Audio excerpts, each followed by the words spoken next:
Hey guys, thank you for watching the Slat Rock channel. If you're new here, don't forget to subscribe and hit that bell icon to get notified every time we post a new video.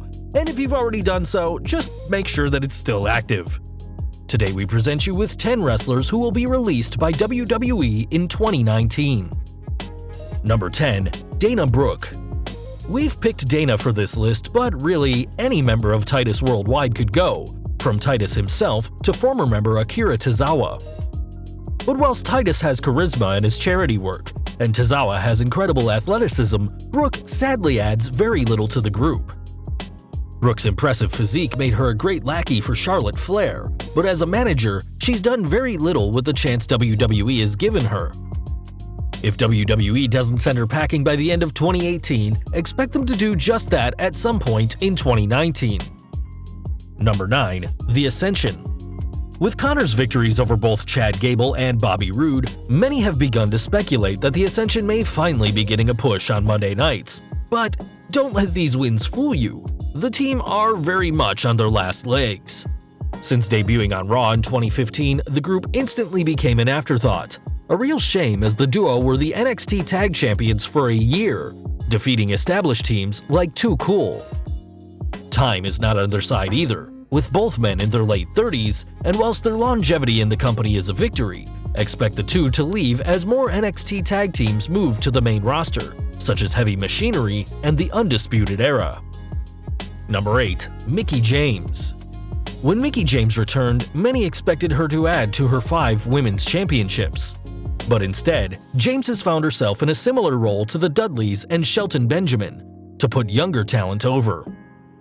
Whether working as a heel or a face, James seemingly always takes the pin in tag team matches, and at 39 isn't expected to get another big push in WWE. However, if James were to be released, it would leave Alexa Bliss in search of a new partner.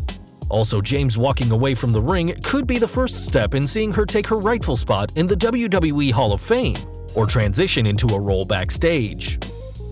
Number 7. Breezango.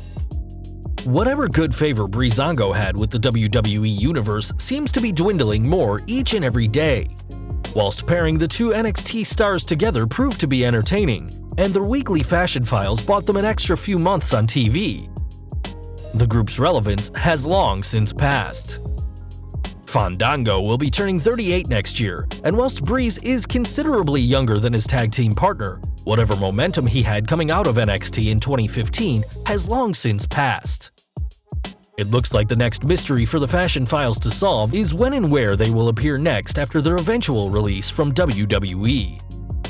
Number 6. Rhino. The Man-Beast has had a better-than-average return after years away from the main roster. Returning to SmackDown Live in 2016, Rhino became one half of the inaugural Tag Team Champions for the Blue Brand, being the straight man to Heath Slater in their hilarious team together. But non-wrestling endeavors are catching up with Rhino, who recently turned 43 and, much like Slater, is barely featured on Raw. He may choose to retire, be part of a wave of future endeavors, or simply choose not to re-sign. Either way, it seems the days are numbered for the last champion of the original ECW. Number 5. Alicia Fox. As a former Divas champion, Alicia Fox is right up there with Natalya, Mickie James, and the Bella Twins when it comes to her tenure with WWE.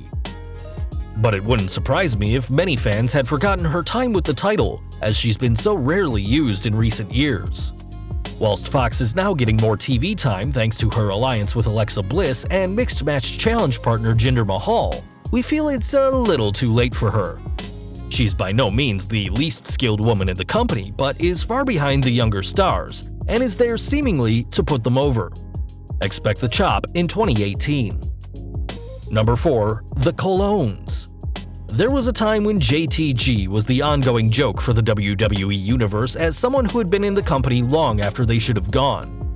But now that crown has been taken by the Colognes, who, after debuting together in November 2011, haven't been seen in months. With both men in their mid-30s, time is ticking for the former tag team champions, as the company continues to showcase newer teams such as Sanity, the Dogs of War, and The Shield. Unless something major happens, expect the duo's days of hiding and catering backstage, waiting for their paychecks, to soon come to an end. Oh wait, that was JTG. Number 3. Apollo Crews. We've said how it's time for Dana Brooke to go, and she may just be accompanied by her fellow former Titus Worldwide teammate. With the group being no more, it's now time for WWE to give the former Uhaa Nation another chance with another gimmick. Even if they were to find something for him, there's no certainty it would work, and even if it did, it may be too little too late. It'll be a real shame to see Crews go, with his WWE career being like a college athlete who got drafted too early, only to sit on the bench for most of the season. Crews would be better off returning to the Indies to hone his skills, especially his promo skills. Number 2. Gallows and Anderson. It's no secret that the contracts of several ex-New Japan stars who have joined WWE are set to expire next year. Whilst AJ Styles is practically guaranteed to re-sign, as will Shinsuke Nakamura, the same can't be said for Gallows and Anderson. While the pair are former Raw Tag Team Champions, the team have been made to look like chumps, with their allegiance with AJ Styles in 2016 being their last point of relevance. Now on SmackDown Live, Gallows and Anderson are far removed from the tag team title picture. The duo are incredibly talented and have a great flair for tag team wrestling. However, that hasn't made them successful in WWE. The Good Brothers deserve so much more and will likely be traveling back to Japan once their WWE deals expire. Number 1. Brock Lesnar. After losing the Universal Championship to Roman Reigns at SummerSlam, many fans thought we had seen the last of the Beast, who is looking to face UFC heavyweight champion Daniel Cormier next year. But at Hell in a Cell, Lesnar made his shocking return, destroying both Reigns and Strowman inside the demonic structure, resulting in Braun's Money in the Bank cash-in being a no contest. The company see Brock as a huge draw, and rightly so. During his 500-plus day reign as champion, Lesnar's appearances were both must-see and can't miss. The Beast's huge drawing power is clearly why he will be facing both Reigns and Strowman at Crown Jewel for the Universal Championship. However, the UFC bug clearly bit Brock long ago. Expect him to make a full-time return to the Octagon in 2019. Well guys, that's our list. Who do you think will be released by WWE in 2019? Let us know in the comments below. If you like this video, don't forget to check out our previous video, Top 10 Mistakes WWE Did Recently. Also check out our other highly rated videos by clicking in the upper right-hand corner or down in the description field. If you did like this video, don't forget to hit that thumbs up button, hit that subscribe button, and that bell icon so you don't miss any new content from us.